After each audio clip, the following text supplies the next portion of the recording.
실현 가능성 항목은 두 가지 측면에서 살펴볼 텐데요.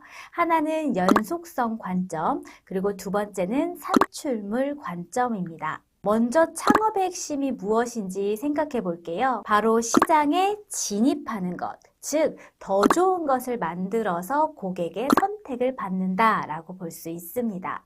그렇다면 여러분이 창업을 앞두고 경쟁사와 차별화되는 어떤 경쟁력을 갖추셔야 될까요? 고객이 원하는 것, 즉 고객의 니즈를 충족시키는 데 중점을 두셔야 됩니다.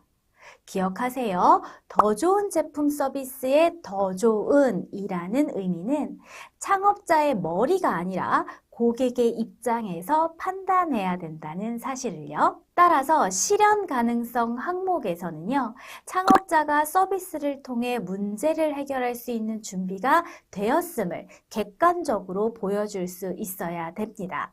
고객 중심의 창업 전략과 기술적인 측면에서의 준비가 조화를 이루어서 결과적으로 향후 창업의 실현 가능성이 높다는 것을 강조하는 것이죠.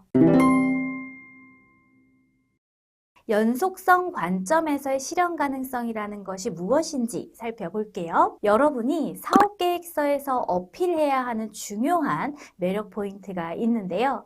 바로 사업에 대한 창업자 여러분의 의지, 진정성, 그리고 지속 가능성입니다.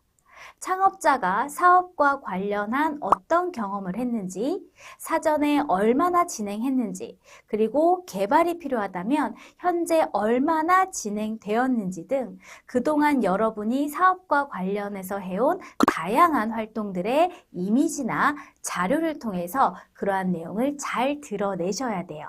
나는 지금까지 이 사업 아이템과 관련한 어떤 것을 해왔고, 그리고 그 과정에서 어떤 성과가 있었으며, 향후 어떻게 발전시킬 비전을 가지고 있는지 그런 스토리텔링의 요소가 필요해요.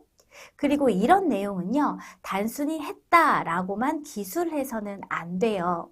앞서 말씀드렸다시피 이미지나 자료를 통해서 근거를 제시하셔야 됩니다.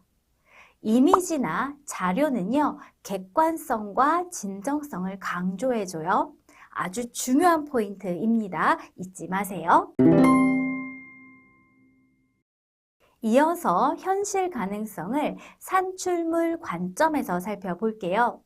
예비 창업 패키지의 목표는요, 예비 창업자가 새로운 아이디어를 현실적인 제품으로 만들어내는 과정을 지원하는 겁니다. 여기에서 현실적인 제품이라고 함은 100% 완벽하게 만들어진 완제품이 아니에요. 일종의 시제품이라고 보시면 되고요. 우리는 이것을 산출물이라고도 부르는데, 이 산출물은 합격 확률을 높이는 결정적인 평가 요소입니다. 따라서 여러분은 아이디어를 실제 제품으로 구현할 준비와 능력을 갖추고 있다는 걸 반드시 강조하셔야 돼요. 실현 가능성을 평가할 때 산출물 관점에서의 검토가 핵심이다라는 거 잊지 마세요. 산출물 관점에서의 실현 가능성은 산출물의 개발과 사업 수행 두 가지 측면에서 또 구체적으로 볼 수 있습니다. 산출물을 개발하는 것은 여러분들이 실제 협약 기간 내에 완성해야 되는 중요한 수행 과제인데요. 개발과 관련된 산출물을 낼 수 있느냐는 여러분의 기술적인 실행 가능성을 의미하기도 합니다. 기술적으로 가능하다라는 점을 강조하기 위해서는 제품의 디자인, 프로토타입, 생산 계획 등이 수치와 이미지로 문서화되어야 돼요. 이러한 자료는 창업자가 개발 과정에서 예상치 못한 문제에 대비하고 향후 수정이나 업그레이드를 수월하게 할 수 있는 그런 기반을 갖추고 있음을 보여주기 때문에 정말 중요해요. 산출물 개발의 실현 가능성을 보여주는 요소는요, 고객 데이터, 지식재산권, 그리고 앱 서비스 기획서 디자인입니다. 자세히 말씀드릴게요. 고객 데이터는요, 고객 중심의 접근으로 더 나은 서비스를 제공할 수 있도록 전략을 세우는 데 유익합니다. 고객 데이터를 어떻게 구하지? 막막하실 수 있는데요. 여러분은 구글 설문 등 직접 여러분이 수동으로 해본 특정 경험을 통해서도 고객 데이터를 확보하실 수 있습니다. 아무리 모수가 큰 대기업의 자료나 공신력을 갖춘 공공기관의 자료라 할지라도 여러분이 직접 모은 단 100개의 데이터가 더 가치가 있다는 것 명심하세요. 지식재산권도 산출물의 실현 가능성을 보여주는 중요한 준비물입니다. 물론 여러분은 아직 완성된 제품이나 서비스가 없으시기 때문에 지금 당장 특허를 보유하시기 어려워요. 하지만 지식재산권이라는 것은 기술 창업에서 정말 중요해요. 그렇기 때문에 상표와 특허에 관련해서 내가 준비할 수 있는 것은 가능한 준비해서 예비 창업 패키지에 지원하시고 향후에 나는 이런 계획을 통해서 상표와 특허를 보유하도록 진행하겠다라는 것을 사업계획서에 기재해 주시면 되겠습니다. 여기에서 여러분들이 꼭 기억하셔야 되는 주의사항 알려드릴게요. 바로 상표와 특허를 출원하고 등록하기까지 상당한 시간이 소요된다라는 겁니다. 이왕이면 상표와 특허를 가지고 예비 창업 패키지에 지원했으면 좋겠는데 라고 생각하실 수도 있는데요. 현실적으로 지금 당장은 어렵다는 거죠. 상표는 출원부터 등록까지 1년 이상이 소요되고요. 특허는 1년 반에서 2년가량이 걸립니다. 그렇기 때문에 예비 창업자의 입장에서는 비용과 시간을 들여서 예비 창업 패키지 선정 전에 심지어 선정된 후라도 등록까지 다 완료하기란 정말 어려워요. 그렇다면 예비 창업자가 현실적으로 할 수 있는 방법은 무엇일까요? 제가 말씀드릴게요. 앞서 말했듯이 등록까지는 상당한 시간이 걸리고요. 특히 ICT 기술의 경우에는 특허 등록 자체가 쉽지 않기 때문에 보완할 다른 방법도 여러분이 함께 고려하셔야 됩니다. 여러분 혹시 출원과 등록의 개념 차이를 알고 계신가요? 이 개념 차이만 알고 계셔도 방법이 생겨요. 많은 창업자분들께서 소위 특허 출원과 특허 등록이 같은 것으로 오해하고 계신데요. 출원이라는 것은 특허청에 서류를 제출하여 출원하는 과정을 의미하고요.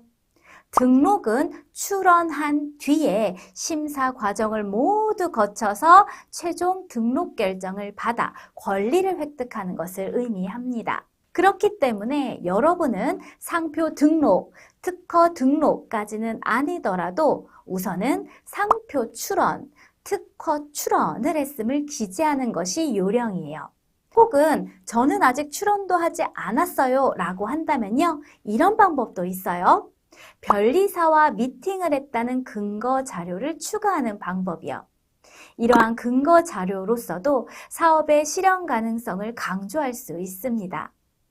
여러분의 준비가 완벽하지 않더라도 포기하지 말고 할 수 있는 방법을 모두 동원하셔야 돼요. 여러분이 앱을 개발할 거다라고 하신다면 이 포인트도 꼭 기억하세요.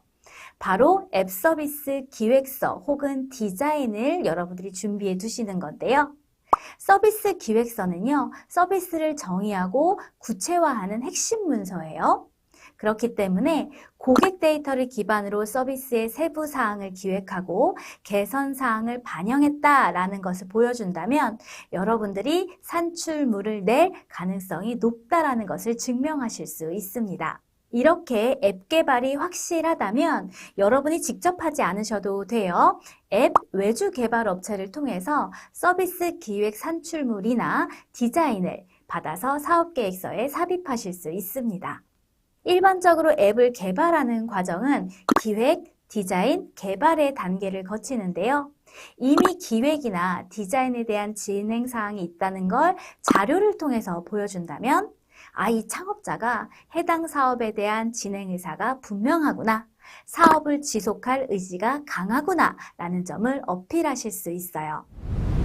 사업 수행과 관련해서는요, 협약 기간 동안 어떤 것을 어떻게 만들지에 대한 구체적인 일정과 계획이 사업 계획서에 잘 드러나야 합니다.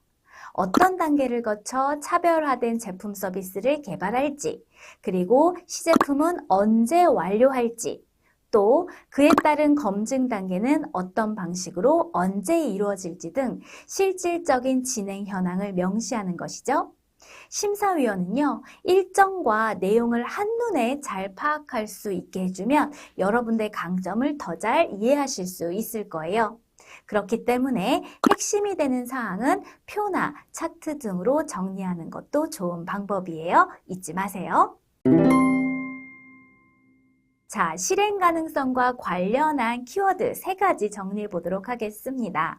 여러분들이 어떤 방식으로 쓰시든지 간에 바로 이 3가지 준비물은 꼭 갖추어 두세요.